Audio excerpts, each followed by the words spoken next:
Hello बच्चों, नमस्कार। स्वागत है आपका सक्सेस इन हिंदी एकेडमी में। इससे पहले हमने कहानी कैसे लिखी वो वीडियो डाल दी है और ये हमारा सेकंड पार्ट है। ये है हमारा कहानी का नाट्य रूपांतरण कैसे करें, और ये हमारे पाठ हैं अभिव्यक्ति और माध्यम यानी जनसंचार की, जो हमारी थर्ड बुक है NCERT की, जो +1 +2 दोनों की कंबाइन है, वहाँ से हम कर रहे हैं। ठीक है। और ये हमारे KVS TGT PGT Haryana screening TGT PGT सभी के लिए महत्वपूर्ण रहने वाली है। यहाँ से कोई ना कोई प्रश्न आपको देखने को जरूर मिलेगा। इससे पहले भी हमने काफ़ी वीडियो डाली हुई है, बिल्कुल फ्री कोर्स प्रोवाइड करवाने जा रहे हैं आपका KVS TGT PGT और हरियाणा TGT PGT स्क्रीनिंग का। ठीक है। तो आप इसके चैनल पर नए आए हैं तो चैनल को सब्सक्राइब कर लें, बेल आइकन को दबा दें और वीडियो को लाइक करते हुए चलें। तो चलिए अभी शुरुआत करते हैं। कहानी और नाटक कैसी विधाएं हैं? समान है, अलग अलग हैं, विपरीत हैं, मिलती जुलती हैं? तो कहानी और नाटक जो है अलग अलग क्या है बेटा? विधाएं हैं, अलग अलग विधाएं हैं। कहानी गद्य साहित्य का कैसा रूप है? सुसंगठित है, असंगठित है, विशृंखलित है, अनुकीर्त है? तो बेटा ऑप्शन नंबर इसका 1 यानी A सही रहेगा। कहानी गद्य साहित्य का सुसंगठित रूप है, यानी कि आपस में मतलब व्यवस्थित रूप से जो है चलता है, गठित सुसंगठित रूप में मिला हुआ है। आगे बढ़ते हैं। कहानी नाटक जीवन की है, क्या है? व्याख्या है, समस्या है, कहानी है अनुकृति है, यानी नाटक जीवन की क्या है? तो कहानी जो है नाटक जीवन की अनुकृति है। नाटक जीवन की क्या है? अनुकृति है। हम कहानी के बारे में पढ़ रहे हैं, यानी कहानी का नाट्य रूपांतरण कैसे करें, नाटक में कैसे पात्र होने चाहिए, नाटक में कैसे पात्र होने चाहिए, सजीव निर्जीव कठपुतली रूढ़। तो जो है कहानी में सजीव पात्र होने चाहिए, ये तो आप सभी जानते हैं, क्योंकि जो पात्र बोलेंगे ही नहीं तो कहानी जो है आगे कैसे बढ़ेगी। कहानी के जो है सजीव पात्र ही कहानी को आगे बढ़ाते हैं। निर्जीव पदार्थों पर कहानियाँ नहीं लिखी जाती। जो निर्जीव पदार्थों पे जो है कविताएं तो हम लिख सकते हैं, लेकिन कहानी लिखना नामुमकिन सी बात हो जाती है। नाटक में किस तत्व की प्रधानता होती है? तो नाटक में जो होती है मंच सज्जा की। देखिए अब आपके मन में कंफ्यूज होगा, भाई मंच सज्जा नहीं, ये क्यों नहीं आया बाकी के ऑप्शन? जो कथानक है, ठीक है, नाटक में किस तत्व की प्रधानता? कथानक कहानी में भी होता है, ठीक है, और लिखते हुए उसे उसकी भाषा भी होती है, निबंध की भाषा होती है। निबंध भाषा तो हर एक की उपन्यास की होती है, आत्मकथा की भी होती है, जीवनी हर एक की जो है हर एक विधा की भाषा होती है। लेकिन अंतर कहाँ आता है बेटा? मंच सज्जा, क्योंकि नाटक में ही हम मंच सजाते हैं, बाकी कहानी में नहीं, उपन्यास में नहीं और निबंध में नहीं। क्योंकि मंच सज्जा हम इसलिए सजाते हैं क्योंकि नाटक को हम जो है प्रस्तुत करते हैं। तो इसका ऑप्शन इसलिए ऑप्शन नंबर D सही होगा। अगर किसी बच्चे को कंफ्यूज है तो मैंने समझाने की कोशिश करी है और उम्मीद करती हूँ कि आपको जो है ये तरीका मेरा पसंद आया होगा, समझ आया होगा। आगे बढ़ते हैं। नाटक को मंच पर क्या किया जाता है? प्रस्तुत किया जाता है, लिखा जाता है, देखा जाता है, अभिनीत किया जाता है? तो जो बेटा नाटक को जो है मंच पर अभिनीत किया जाता है। तो बेटा ध्यान दीजिए, अभिनीत मतलब देखिए अभिनीत क्या होता है? अभिनीत का मतलब होता है जैसे कोई भी, जैसे फॉर एग्जाम्पल आपने फिल्म देखी, ठीक है, वहाँ अभिनेता होते हैं, अभिनेत्री होती है, तो वो अपना क्या है रोल अभिनीत करते हैं, अपना रोल जो है प्रकट करते हैं, दिखाते हैं। तो उसी प्रकार यहाँ से समझिए नाटक को जो मंच पर अभिनीत किया जाता है यानी अभिनय किया जाता है। अभिनीत का मतलब होता है अभिनय किया जाता है। जैसे फॉर एग्जाम्पल मान लीजिए आप रामायण को हम दिखा रहे हैं नाटक के रूप में, यानी मंच पर रामायण दिखा रहे हैं, तो क्या होता है कि जैसे कोई अभिनय करता है, राम का करता है, कोई सीता का करता है, कोई रावण का करता है, तो वो क्या होता है कि वो जो हमारे जो आज की वर्तमान के जो पात्र है वो प्राचीन काल की जो हमारी जो थी रामायण है, महाभारत, तो उसके अनुसार जो है अभिनय करते हैं, उसमें जो ढल जाते हैं। तो उम्मीद करती हूँ कि आपको समझ में आया होगा। कहानी को नाटक में रूपांतरित करना सहज कार्य, लिखित कार्य, कठिन कार्य, वाचन कार्य, कैसा कार्य है? तो जो है कहानी को नाटक में रूपांतरित करना क्या है? एक कठिन कार्य है। क्या है बेटा? कठिन कार्य है, क्योंकि जो है सबके बस की बात नहीं होती। कहानी को नाटक में रूपांतरित थोड़ा सा मुश्किल होता है। ठीक है, कहानी को नाटक में रूपांतरित करते समय उसके कथानक का किस आधार पर विभाजन किया जाता है? संवाद के आधार पर, समय और स्थान के आधार पर, पात्रों के आधार, भाषा शैली के आधार पर। तो ये होगा समय और स्थान के आधार पर। देखिए ऑप्शन को समझने की कोशिश कीजिए। कहानी को नाटक में रूपांतरित करते समय उसके कथानक का किस आधार पर विभाजन के। देखिए मान लीजिए कहानी है और उसमें हम नाटक में बदल रहे हैं उसकी कथानक को, तो किस पर है? समय और स्थान, यानी समय कौन सा होना चाहिए और स्थान कौन सा होना चाहिए। जैसे मान लीजिए उस समय कुछ होता होगा, आज कुछ होता, लेकिन क्या है कि हमें जो है जो यथार्थ की घटनाएं होती, बिल्कुल तो ऐसा नहीं कि हम सारी की सारी कल्पनाएं कर दें। क्योंकि अगर हम महाभारत में रावण दिखा रहे हैं, रामायण में महाभारत दिखा रहे हैं, तो फिर ये गलत हो जाएगा, उसको कोई देखना पसंद नहीं करेगा। क्योंकि ये जो दर्शक को ये लगेगा कि ये क्या बकवास दिखा रहे हैं। और स्थान, यानी स्थान भी निर्धारित होता है, तो दोनों का ही महत्वपूर्ण जो है योगदान होता है। कथा वस्तु में किन का लेखा जोखा होता है? चरित्रों का, संवादों का, वार्तालाप का, घटनाओं का। कथा वस्तु में किन का लेखा जोखा होता है? तो भाई होता है, देखिए चरित्रों का, संवादों का, वार्ता, घटनाओं का। किसका होता है बेटा? घटनाओं का। क्योंकि जो होता है कथा वस्तु, जो हमारी कथा वस्तु लिखी जाती है ना, जो मान लीजिए जिस कथा वस्तु किसी पर हम लिखा वो बना रहे हैं, नाटक बनाने जा रहे हैं, तो उसमें जो है घटना होना जरूरी है, यानी कोई घटना घटती तो होनी जरूरी होती है। क्योंकि देखिए मान लीजिए मैं रामायण का उदाहरण दे रही हूँ, मान लीजिए उसमें युद्ध हुआ था, तो वो भी घटना घटित हुई थी ना, जैसे राम और रावण का, या फिर महाभारत का हुआ था, तो घटना घटित होना जरूरी हो। जब कोई घटना ही नहीं होगी तो हम उसको दिखाएंगे कैसे? और वो भी जो है कोरी काल्पनिक नहीं, उसकी वास्तविकता से संबंध कहीं ना कहीं होना चाहिए। चीफ की दावत के लेखक का क्या नाम है? भीष्म साहनी है, प्रेमचंद है, उदय प्रकाश, निर्मल वर्मा है। जो चीफ की दावत है उसकी जो है भीष्म साहनी, यानी चीफ की दावत की जो है कहानी वो है, किसका जो लेखक का नाम है? भीष्म साहनी है। चीफ की दावत आपने पढ़ी होगी। टोबा टेक्सी कहानी के लेखक का क्या नाम है? जो टोबा टेक्सी कहानी है उसके लेखक का क्या नाम है बेटा? बताइए उसका जो लेखक का नाम है। Option number B. देखिए बेटा जब आप है ना प्रश्न उत्तर हल करने बैठो, कॉपी पेन लेके बैठा करो। अगर किसी के पास ये प्रश्न नहीं है तो इसको आप लिख भी सकते हो। अगर आपको ज़रूरत है, अगर आप लिखने का टाइम नहीं है तो इस वीडियो को 2-3 बार सुन लीजिए। अगर एक बार आपको देखने से याद नहीं हो रहा तो, और मैं ये नहीं कि स्पेशल आप वीडियो देखने बैठे, एक बार तो मान लिया आप ध्यानपूर्वक पढ़ लें, लेकिन उसके बाद जैसे आप खाना खा रहे हैं, कोई भी घर का काम कर रहे हैं, तो ऐसे गाने की तरह सुन लोगे ना तो भी आपको याद हो जाएंगे। इतने मुश्किल प्रश्न नहीं है, लेकिन ध्यान रहे बेटा इनको इतना लाइटली भी ना ले कि आपका प्रश्न गलत हो जाए। तो इसलिए हर एक छोटी छोटी चीज़ को ध्यानपूर्वक पढ़ना है। और आपको क्या पढ़ना है, किसमें, उसके अकॉर्डिंग मैंने एक वीडियो डाल रखी है, वो भी प्लेलिस्ट में आपको मिल जाएगी।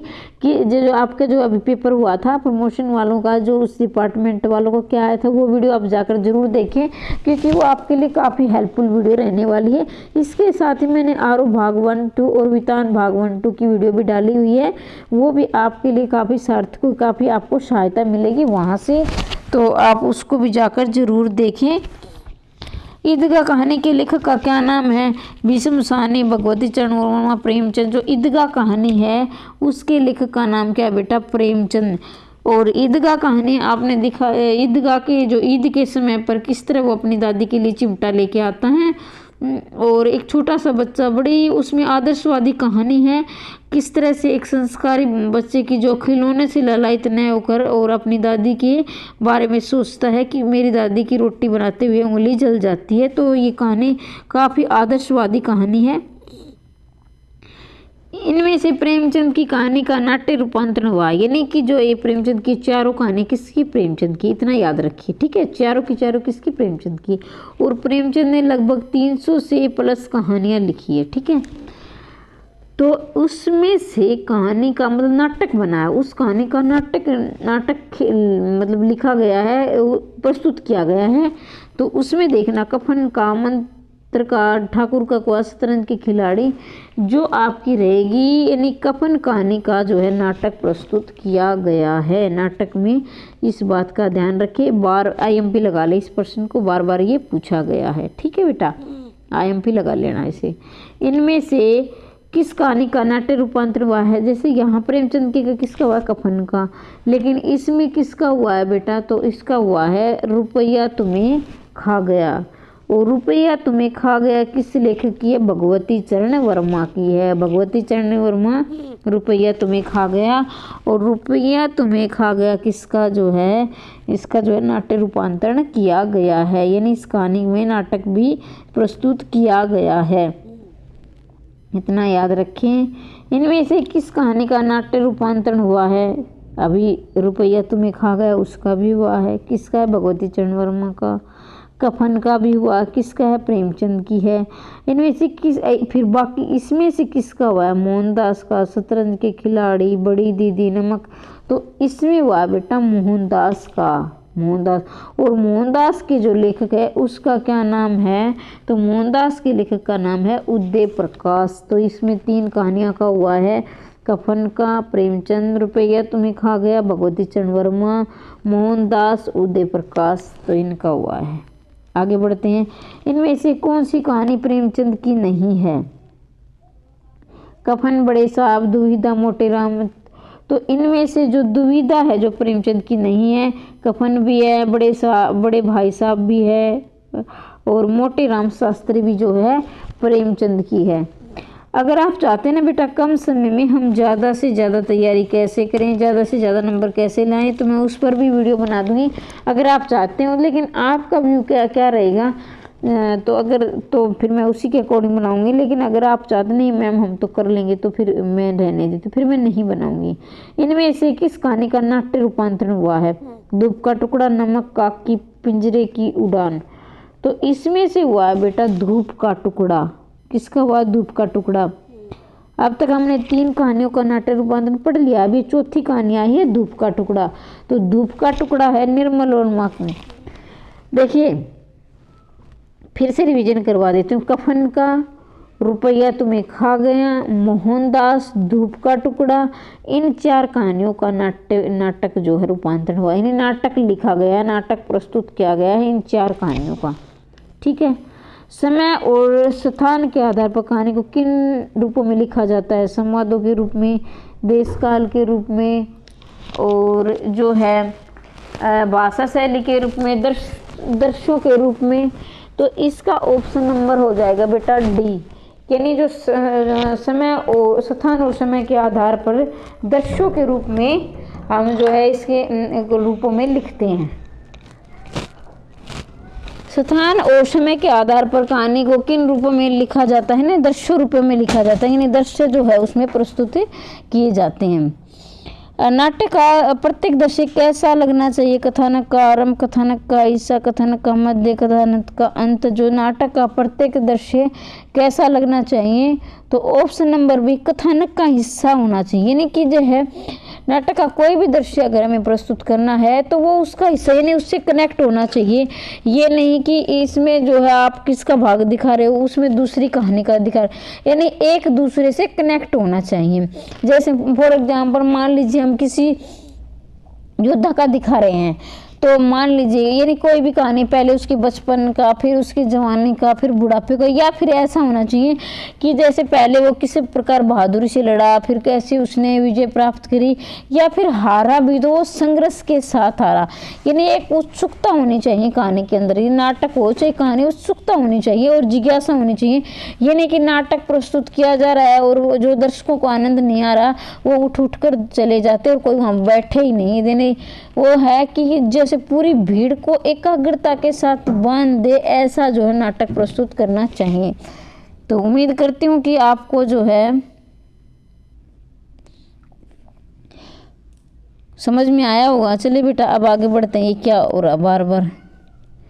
आगे बढ़ते हैं। दृश्य अगले दृश्य के लिए क्या तैयार करता है? दृश्य अगले दृश्य के लिए क्या तैयार करता है? भूमिका, भाषा, संवाद, परिवेश। दृश्य अगले दृश्य के लिए क्या तैयार करता है? तो दृश्य अगले दृश्य के लिए भूमिका तैयार करता है। यानी मान लीजिए एक दृश्य दूसरी भूमिका मतलब क्या होती है कि जैसे हम भूमिका पढ़कर ही हमें पता चल जाए कि इसमें जो है जितनी बहुत सारी यानी कथानक बड़ा रूप उसका छोटा करना। भूमिका क्या होती है? उसकी छोटी होती है, यानी छोटा रूप होता है भूमिका। विभिन्न प्रकार के विवरणों को नाटक में स्थान देने के लिए कैसे तरीके हैं? यानी विभिन्न प्रकार के विवरण है उस नाटक में स्थान देने के लिए कैसे तरीके हैं? सामान्य है, अलग अलग है, एक दूसरे से संबंधित है। जो विभिन्न प्रकार के विवरण है उनमें स्थान देने के लिए जो है अलग अलग जो है तरीके हैं, अलग अलग तरीके मतलब जैसे कि विवरण हम कई तरीकों से एक चीज को प्रस्तुत कर सकते हैं। नए लेख संवादों का कहानी के मूल संवादों के साथ क्या संबंध होना चाहिए? यानी नए लिखे संवाद है, मान नए लिखे संवाद है और कहानी के मूल का मतलब होता है जरूरी संवाद, उनका क्या संबंध होना चाहिए आपस में? तो ऑप्शन मेल खाने वाला। अभी मैंने बताया ना कि जैसे कोई दो पात्र हैं आपस में मान ली संवाद बोल रहे हैं, यानी अपना अपना वाक्य बोल रहे हैं, तो वहां पर एक सजीवता होनी चाहिए।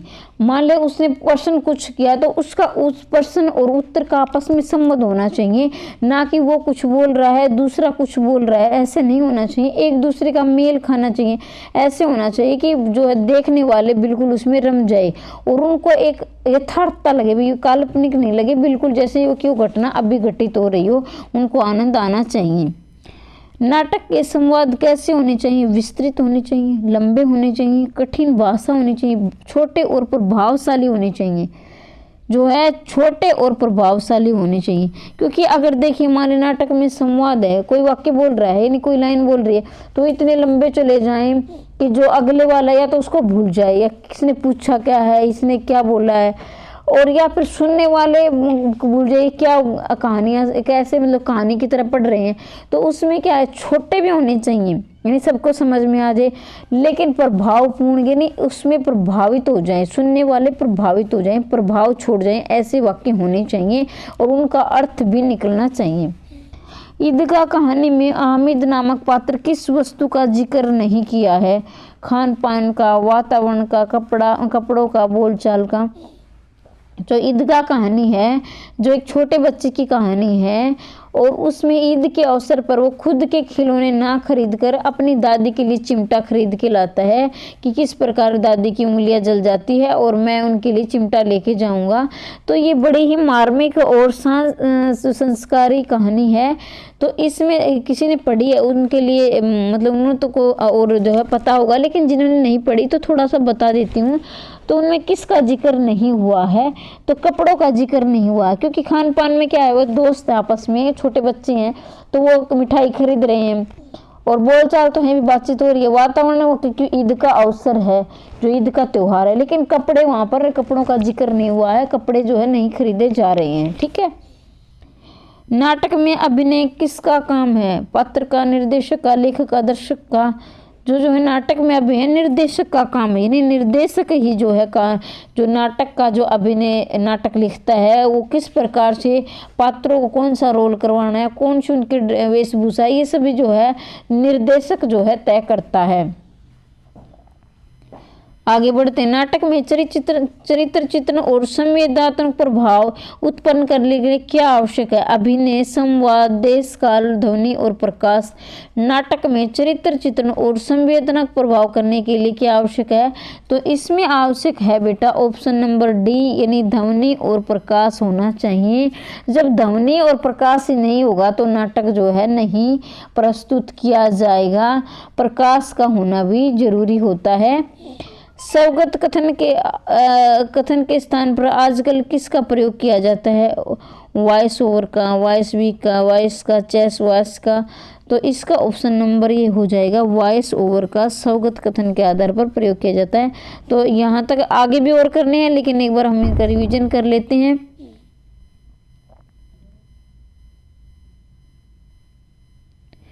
तो देखिए बेटा, कहानी और नाटक कैसी विधाएं हैं? अलग अलग हैं। कहानी गद्य साहित्य में कैसा रूप है? सुसंगठित रूप है। आगे बढ़ते हैं। नाटक जीवन की है क्या है? अनुकीर्ति है। नाटक जीवन की क्या है? अनुकीर्ति है। नाटक में कैसे पात्र होने चाहिए? सभी जानते हैं, सजीव होने चाहिए। नाटक किस तत्व की प्रधानता होती है? नाटक में जो है मंच सज्जा की प्रधानता होती है। नाटक को मंच पर क्या किया जाता है? अभिनीत किया जाता है, मतलब अभिनय किया जाता है, रोल किया जाता है, ठीक है, जिसको आप रोल बोलते हो। कहानी को नाटक में रूपांतरित करना है क्या है? कठिन कार्य। क्या है? कठिन कार्य है। सहज कार्य तो नहीं भी, छोटा मोटा कार्य तो नहीं है, क्योंकि नाटक में होगी। कहानी को नाटक में रूपांतरित करते समय कथानक का किस आधार पर विभाजन किया जाता है? तो कथानक का समय और स्थान के आधार पर है विभाजन किया जाता है। देखिए भाई, अब टेलीग्राम ग्रुप भी बनाने वाले, वहाँ से भी आप जुड़ सकते हो। मैं लिंक डाल दूंगी इसमें, जो है मैं वीडियो के पास इसमें लिंक डाल दूंगी। आप जो है टेलीग्राम से भी जुड़ सकते हैं। वहाँ पर आपको बहुत सारी जानकारियाँ मिलती रहेंगी आपकी परीक्षा से संबंधित, ठीक है। कथा वस्तु में किन का लेखा जोखा होता है? चरित्रों का, वार्तापर्क, संवाद, घटनाओं का। जो है ऑप्शन है घटनाओं का कथा वस्तु में लेखा जोखा होता है। घटनाओं का क्या होता है? लेखा जोखा होता है। चीफ की दावत लेखक का क्या नाम है? चीफ की दावत का लेखक का नाम है भीषम साहनी। टोबा टैक्स कहानी के लेखक का क्या नाम है? टोबा टैक्स कहानी के लेखक का नाम है मंटो। क्या नाम है बेटा? मंटो। ईदगाह कहानी लेखक का क्या नाम है? ईदगाह कहानी लेखक का नाम है प्रेमचंद। सभी जानते हैं प्रेमचंद ने लिखी है। ऑप्शन नंबर डी सही होगा। इनमें से प्रेमचंद किस कहानी का नाट्य रूपांतरण किया है? तो प्रेमचंद की कफन है। और इसमें से किसका हुआ भाई? इनमें से जो ऑप्शन नंबर प्रश्न नंबर 14, रुपया तुम्हें खा गया। और ये इसके जो लेखक का नाम क्या है? भगवती चरण वर्मा ने इसको रुपया तुम्हें खा गया, इसके लेखक है। और इसका नाटक जो है बना है, कहानी के ऊपर रूपांतरण किया गया है। इनमें से किस कहानी का नाट्य रूपांतरण हुआ है? तो मोहनदास का हुआ है।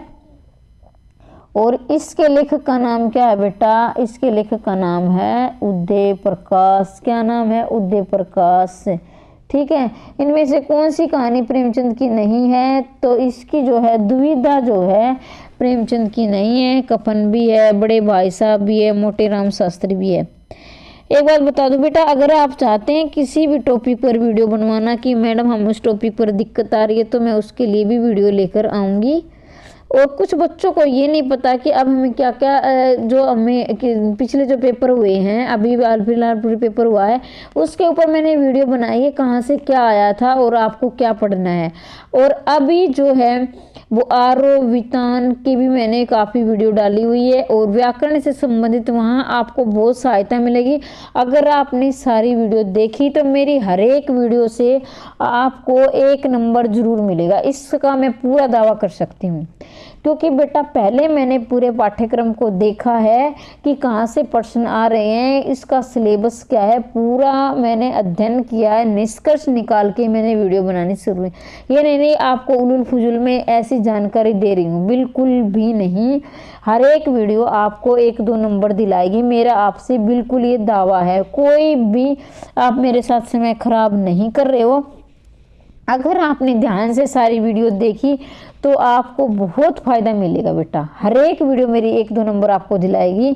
ऐसे नहीं कि क्योंकि मैंने पहले पाठ्यक्रम को देखा, उसको समझा, फिर मैंने वीडियो डालनी शुरू की है। और बिल्कुल फ्री कोर्स करवाया जा रहा है, कोई पैसा नहीं लूँगी। जितना हो सके जितनी वीडियो डालूंगी आपको हर एक वीडियो से प्रश्न जरूर देखने को मिलेगा। रही बात हरियाणा स्क्रीनिंग आने वाला है, वो वहाँ तक हम पूरा आराम से सिलेबस कर लेंगे। उसके लिए भी आप चैनल से जुड़ सकते हो, चैनल को सब्सक्राइब कर लेना। और आपको जो है वहाँ पूरा जो गारंटी के साथ आपको सब कुछ दे। लेकिन ये ईमानदारी की बात है ये कि भाई आपको ये नहीं कि आप ऐसे ही ओरल रूप में देखें, एक बार वीडियो को देखें, फिर उसको समझे 2-3 और पूरी तरह याद करें। तब ये नहीं कि मैडम हमने आपकी वीडियो देखी थी, कुछ पर्सन नहीं मिला, ऐसा नहीं। लेकिन आपको क्या पूरी ईमानदारी के साथ देखोगे तो पक्का आपको नंबर मिलेगा। इनमें से किस कहानी का नाट्य रूपांतरण हुआ? धूप का टुकड़ा का हुआ है बेटा। किसका हुआ है? धूप का टुकड़ा का हुआ है। और फिर धूप का टुकड़ा किसकी है? धूप का टुकड़ा बेटा है निर्मल वर्मा की। किसकी है? निर्मल वर्मा की। समय और स्थान और समय के आधार पर कहानी को किन रूपों में लिखा जाता है? समय और स्थान के आधार पर कहानी को दृश्यों के रूप में लिखा जाता है। नाटक का प्रत्येक दृश्य कैसा लगना चाहिए? नाटक का प्रत्येक दृश्य कैसा लगना चाहिए? नाटक का प्रत्येक दृश्य जो है उसका ऑप्शन नंबर बी यानी हिस्सा होना चाहिए। नाटक का प्रत्येक दृश्य का एक हिस्सा होना चाहिए, एक दूसरे से जुड़ा होना चाहिए। यानी कि आप इधर कहीं महाभारत का दिखा रहे हैं, कभी रामायण का, ऐसा नहीं है कि एक दूसरे से कनेक्ट होना चाहिए। क्योंकि दृश्य अगले दृश्य के लिए क्या तैयार करता है? दृश्य अगले दृश्य के लिए क्या तैयार करता है? दृश्य अगले दृश्य के लिए ऑप्शन भूमिका तैयार करता है। क्या तैयार करता है? भूमिका तैयार करता है। विभिन्न प्रकार के विवरणों को नाटक में स्थान देने कैसे तरीके होते हैं? विभिन्न प्रकार के विवरणों को नाटक में स्थान देने के लिए कैसे तरीके हैं? सामान्य है, अलग अलग है, एक दूसरे से संबंधित है, तो ऑप्शन नंबर बी है। यानी कि हम एक दूसरे के क्या है, ये प्रश्न को समझिए। विभिन्न प्रकार के विवरणों को नाटक में स्थान देने के लिए कैसे तरीके हैं? भाई हम उसको अपने तरीके से जो है, देखिए कहानी जो है उसकी घटना बदलनी नहीं चाहिए, लेकिन क्या हम अपने तरीके से उसे प्रस्तुत कर सकते हैं, अलग अलग तरीके से प्रस्तुत कर सकते हैं। नए लिखे संवादों का कहानी के मूल संवादों से क्या संबंध है? भाई जो नए लिखे संवाद है उसका कहानी के मूल संवादों के साथ कैसा संबंध होना चाहिए? कैसे संबंध होना चाहिए? तो उनके साथ बेटा मेल खाने वाले, यानी जो आप संवाद नहीं लिखे लेकिन मूल संवाद जो कहना क्या चाहता है उसका अर्थ नहीं बदलना चाहिए, मेल खाने वाला होना चाहिए। यानी उनका अर्थ जो है, अर्थ भी ना बदले और उनका अर्थ भी समझ में आ जाए और मेल भी खा जाए, उसको समझ में भी आ जाए। नाटक के संवाद कैसे होने चाहिए? विस्तृत, लंबे, कठिन भाषा में? तो नाटक के संवाद छोटे होने चाहिए, सबको समझ में आ जाए और प्रभाव यानी जिज्ञासा हो, यानी प्रभाव छोड़ जाए। ये नहीं कि इतने लंबे लंबे वाक्य बना दिए, समझ में नहीं आ रहा क्या बोल रहे हैं, ना तो सुनने वालों को समझ में आ रहा है, नहीं वो सामने वाले पात्र को आ रहा है। तो छोटे होने चाहिए और प्रभावशाली होने चाहिए, ताकि जो है देखने वालों का जो है मन को जिज्ञासा हो जाए, उत्सुकता हो जाए, अब क्या होगा, आगे क्या होगा, उनको एक मज़ा आ जाए, वो उसमें बिल्कुल खो जाए, जैसे कि अभी ये घटना हमारे सामने घटित हो रही है। ईदगाह कहानी में हामिद नामक पर किस वस्तु का जिक्र नहीं करा? जो है ईदगाह कहानी, जो हामिद नाम का पात्र है, एक छोटा बच्चा है, वो मैंने बता दी, छोटा बच्चा हामिद, उसने जो है कपड़ों का जिक्र नहीं किया है। नाटक में अभिनय क्या है? पात्र है, निर्देशक है, लेखक है, दर्शक। नाटक में जो अभिनय है वो है निर्देशक का काम है। किसका काम है? अभिनय का निर्देशक का काम है। नाटक में चरित्र चित्रण और संवेदनात्मक प्रभाव उत्पन्न के लिए क्या आवश्यक है? भाई जो है नाटक में चरित्र चित्रण और संवेदनात्मक प्रभाव उत्पन्न करने के लिए ध्वनि और प्रकाश होना जरूरी है। देखिए भाई वहाँ पर अगर ध्वनि नहीं होगी, किसी को सुनाई नहीं देगा, तो फिर क्या, और प्रकाश भी दिखाई देना चाहिए। तो इसके साथ ही जो मेन आवश्यक है, ध्वनि भी होनी चाहिए और प्रकाश भी होना चाहिए, यानी सबको सुनाई भी देना चाहिए, सबको दिखना भी चाहिए। सर्वकथन कथन के आधार पर आजकल किसका प्रयोग किया गया? वॉइस ओवर का, वॉइस का, वॉइस वी का, चेंज वॉइस का। तो आजकल का जो है सर्वकथन के आधार पर वॉइस ओवर का प्रयोग किया गया है। ईदगाह कहानी में अम्मा वाले अंश के लिए नाट्य रूपांतरण करते इसमें किस शैली का प्रयोग हुआ है? ईदगाह कहानी में अम्मा वाले अंश के लिए नाट्य रूपांतरण करने के लिए किस शैली का प्रयोग हुआ है? तो फ्लैशबैक शैली। देखिए ध्यान दीजिए बेटा, एक आता है कि हिंदी की सर्वप्रथम कहानी जिसमें फ्लैशबैक शैली का प्रयोग किया गया है, तो फ्लैशबैक शैली का चंद्रधर शर्मा गुलेरी की है बेटा।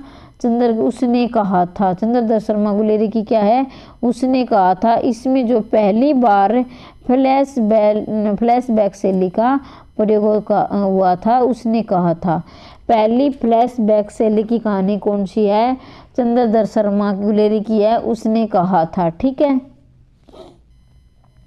कहानी का नाट्य रूपांतरित करते इसमें पहला पाठ क्या हो सकता है? कथानकार कथा किस घटना को पढ़ना, रूपांतर के नियमों को जानना, नाट्य प्रस्तुतियाँ देखना। कहानी का नाट्य रूपांतर करते इसमें पहला पाठ क्या हो सकता है?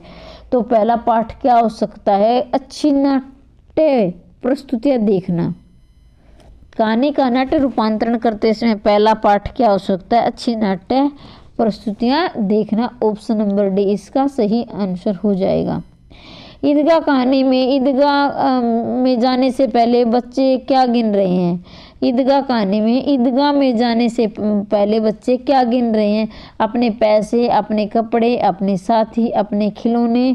तो ईदगाह कहानी में ईदगाह में जाने से पहले बच्चे अपने पैसे गिन रहे। क्या गिन रहे बेटा? पहले पैसे की जो है कि आपके पास कितने पैसे हैं, आपके पास कितने पैसे हैं। तो बच्चे जो है खिलौना खरीदने के लिए, मिठाई खरीदने के लिए अपने क्या खरीद रहे हैं बेटा? अपने पैसे जो है खरीद रहे हैं, माफ़ कीजिए, पैसे गिन रहे हैं। क्या कर रहे हैं? गिन रहे हैं। इनमें से प्रेमचंद्र की किस कहानी का नाट्य रूपांतरण हुआ है?